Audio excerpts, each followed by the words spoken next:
Hi Copic fans! Welcome to Copic in the Craft Room. This week on our video tutorial we're going to go on to our third part of our mixed media series. We've been adding some fun techniques with not only our Copic markers but our re-inkers, and we're continuing that process. Now I've been working on pages for a mini album.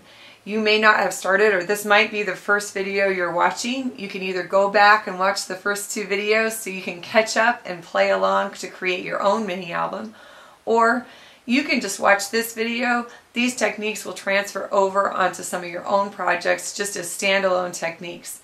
I am building up layers, so it might help to see the first ones, but who knows, you might get some great information that you can use as a base layer out of this video as well. We have shifted over to my workspace, an area that I can make my messes, and I'm going to try to tackle a couple different techniques again today for our mixed media album. One is doing some misting, and I'm going to do that in two different ways. I'm going to use a mini mister with some Copic various inks. I'm also going to use my airbrush and some stencils. So both of these methods work, and you'll see a fairly decent variation between the two. You can decide if you like them both and try them both on your own pages or card backgrounds. I'm working from pages that we've started in our mixed media album and creating additional pieces and layers to that album. I'm going to start on the back of some of the pages I worked on the very first week that have gesso that was dripped and on and tinted with various ink. This time I'm going to use a mister. So I've got a mini mister, which is a little mini spray bottle. I'm going to drop in. I'm going to look and I'm going to measure out probably about 2 to 3 cc's of my Copic various ink.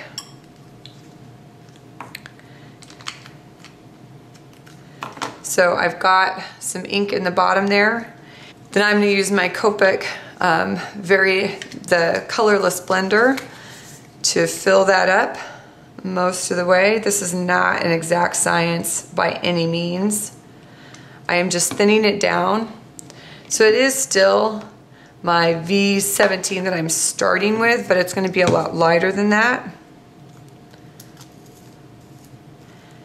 I'm working directly on chipboard, so that I have not based this at all with gesso. This did have some other ink in it before, so I might get some color variation. It re-wet the ink that was on my stencil, so I am going to flip that over because you never waste ink, whatever kind of ink it is, and press that down to the second piece. So you can see a very faint change in that color. There is some bleeding, but you can mist with those colorless blenders. The thicker you leave that ink, meaning the less colorless blender that you put in there, the darker that's going to be, but it uses up your refill ink.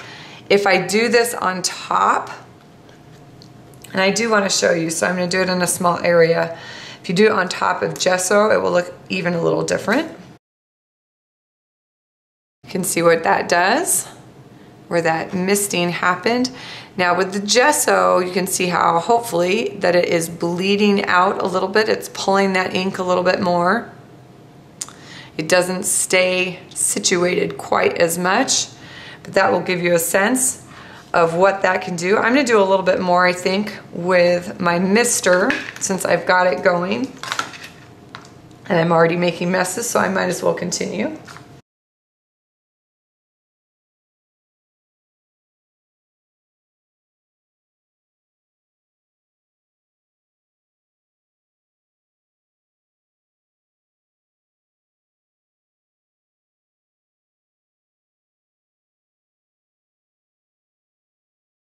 So I added some hearts down the center of this one. You can see where I did the doily and it went out beyond the doily. It's still wet, obviously. So I'm creating texture, I'm creating layers, and that is all with that mister. I'm gonna come over and I'm gonna add just a little bit on this piece of fabric as well. Now this fabric is unique, and my mister's almost empty. It does eat up ink pretty fast.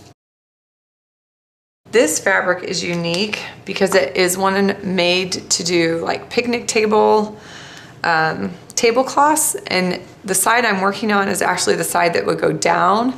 So it has those little rubber sticky parts to it, so it'll won't shift on your table. And what I'm gonna try to do is take a piece of paper towel and a little bit of hand sanitizer, and it takes it right off those dots but leaves it on the fabric, so it adds a fun, neat effect. You notice I used a paper doily for a stencil. I've got 2 of them actually. I'm gonna do some more with those. We're gonna shift over though to our airbrush, and I'm gonna work on these same groups. I'm gonna work on these 2 boards, front and back, because they need more for sure. And I'm gonna work on this piece of fabric. I'm gonna use the doilies, and I'm gonna use the heart stencil again, maybe a little bit, and I've got 2 other stencils I'm gonna work with. One is truly another piece of chipboard that I cut into scallops, and I'm gonna use that across these guys over here. And then I've got this bird one. This one is by Dina Wakely. The hearts are by Tim Holtz. I honestly can't remember who that bubble one is by, but I think those are what I've got going on. But I'm gonna switch over to that airbrush, and any talking I'm gonna do is gonna be in voiceover because my airbrush gets pretty noisy with a little air compressor. Getting ready to start airbrushing. I'm gonna do quite a bit of it.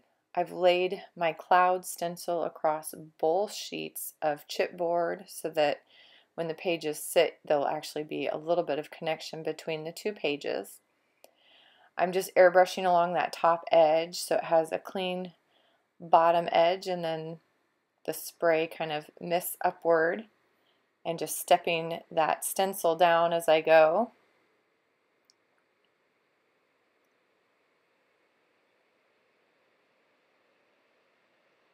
Next, adding the birds. Again, keeping those pages right butted up against each other so that the stencil seems to kind of extend from one page onto the next. Adding the doily, both that little bit of lace and the edge all along the bottom.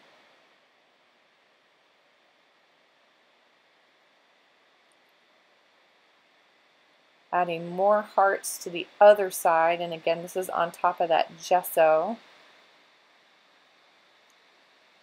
As I slow down, that color is going to get more dense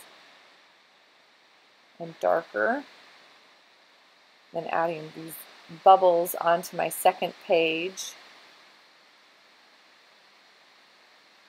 I did go in and actually spray into each of those circles versus trying to go all the way across the stencil.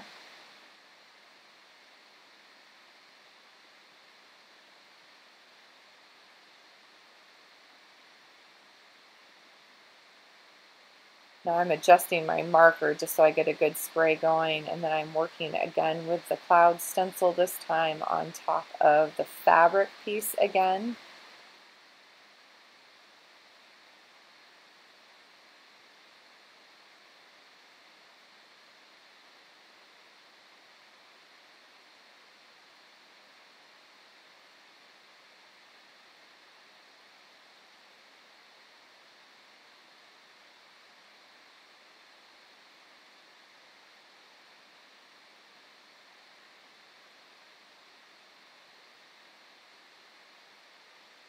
Every once in a while I really have to play with the nibs to get them adjusted well to work in my airbrush.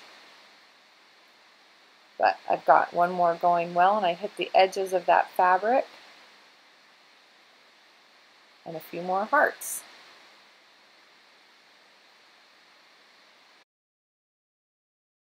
So layer number 2 for several pages. we added to both sides of 2 more of our pages, front and back. These 2 could obviously sit together with the other pages kind of being standalone pages, but they could sit kind of in a center or connect and fold outward like that. Not done, but has another layer on it, or the first layer on that one. Then the fabric, I am gonna come in and do a little bit more with my hand sanitizer.